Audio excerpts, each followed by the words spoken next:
If you've ever seen one of these orange icons on a website, this is an icon that is linked to something that is called an RSS feed.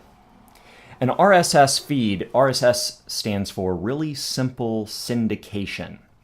And in this quick video, I'm just going to show you what an RSS feed is and why you would want to have one, especially if you're podcasting. Every RSS feed is going to be a URL or a link on the internet. So for example, www.example.com/RSS may be an RSS feed. And so that big orange icon will link to that URL. Or maybe instead of RSS at the end of the URL, you might see the word feed. Or a file with the XML extension. So like you have, a Microsoft Word document would be mydocument.doc or .docx. The file will be the file name .xml. And so this file, this link, this URL is not a web page. It's not an image. It's not a video, but rather it's a bunch of code. So just to give you an example, my podcast, the RSS feed is at catholicboard.com/UTS, which is an abbreviated form of understanding the scriptures, utspodcast.xml. And if you were to actually look at that file, it would look like a bunch of code. So here's what that XML file actually looks like. It has an open caret RSX XMLNS : and then there's like some code here, and then it says channel, title, understanding the scriptures, closed title, description. Here's the description of the podcast, closed description. And so this is just a bunch of code. You have these tags, and in between the tags are information. The information may be text, or it may be a link to a file. So here's a link to an MP3 audio file right here. And so what happens is there are programs on that you can download for your PC or your Mac in order that decipher this code and deliver this content to you in a very readable form. As an example, this is the file you just saw, utspodcast.xml. This is that same file in an RSS reader. So rather than showing all the code, it shows the content. It shows, it takes that title and says its introduction, and you can play that MP3 file right here, and it gives a description of it. And here's a new one, and here's a third one, and a fourth one, and a fifth one. And so this is content. And the reason that we have RSS feeds is because let's say that you have content that's constantly being updated. So you have new content all the time. So for instance, a blog or a podcast. The author is creating new content. And an RSS feed allows for you to get that new content, whether it's text with images like a web page, or a podcast, whether it's video or audio. You can actually get that delivered automatically to your computer without having to go visit their website over and over again. So it's a way to get content on a website without actually having to go out and visit the website. So for example, this is my blog at carsonweber.org/blog. And if you scroll down here, you'll see that I have these posts. I've given these various posts, and they can all be accessed by an RSS feed right here. So this little image links to the feed for my website. And if you look in the very lower left-hand, bottom left-hand corner of this page, you'll see carsonweber.org/feed down there in the status bar. And so that's saying that is the URL to the RSS feed. So people in their RSS feed reader can just type that URL, that link, into their RSS feed reader, and then every day they can just see my new blog posts automatically brought into their computer without having to actually go to carsonweber.org to see if I have any new posts. Now let's say you have a podcast and you'd like to create new audio files and publish them to the internet so that people can automatically download those audio files and listen to them either on their iPhone, their Samsung Galaxy, their desktop computer, their iPad, their Kindle Fire, or what have you. So anyone can download iTunes from apple.com/iTunes and can open it up and can look through tons of podcasts that are available on the internet. So there's just thousands and thousands of podcasts that people can listen to. Now, up here in the upper right-hand corner of iTunes, I'm going to type in Understanding the Scriptures, and I'm going to hit Enter. And you'll see that we have various different podcasts here. So the first one that comes up is called Understanding the Scriptures by myself, Carson Weber. And you can actually see the episodes right here, and you can click this little play icon to immediately play that episode. Or you can subscribe to the podcast, and you can download the episodes to your computer to for reading or for listening to in the future by just clicking this little subscribe button right here. It'll download all the episodes to your computer, and then you basically can listen to it on the go or from your home or your work or wherever you happen to be at.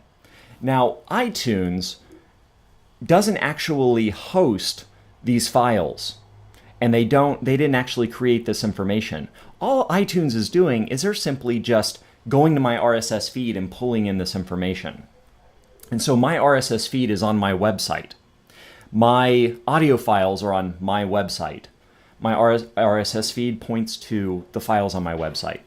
And all I did is I submitted my podcast RSS feed to iTunes, and it was approved by Apple and was placed into their library.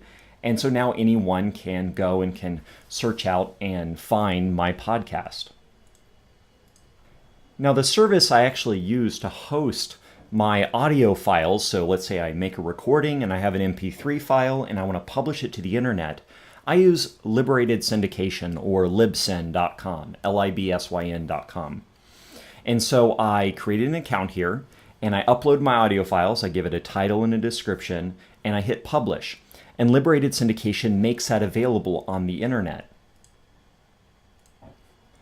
So here I am logged into my Libsyn account, and after I've uploaded several different audio files, they give me this neat little feature where I can click this little icon, which is the RSS feed icon, and they'll actually give me a feed, a link for my RSS feed. So I just basically take this link and submit it to iTunes.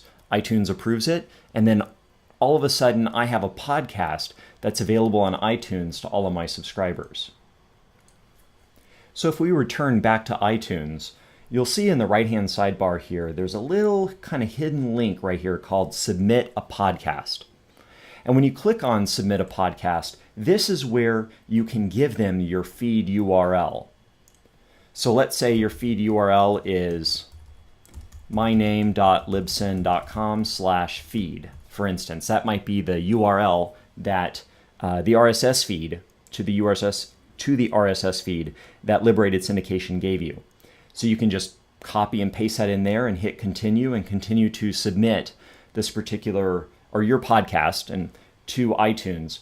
And part of the process is you give them your email address, and they email you to say it's been approved, and then you can start telling your friends about your podcast that's automatically in iTunes. So what I did is I created a separate website, and this wasn't really necessary in order for people to listen to my podcast, as they can already do that on iTunes, but I created a separate website at catholicboard.com where I embedded the audio files in my own web pages. So you can click on, for instance, chapter 2 of the Old Testament here. You can read about it. You can click the play button. You can download the MP3 file.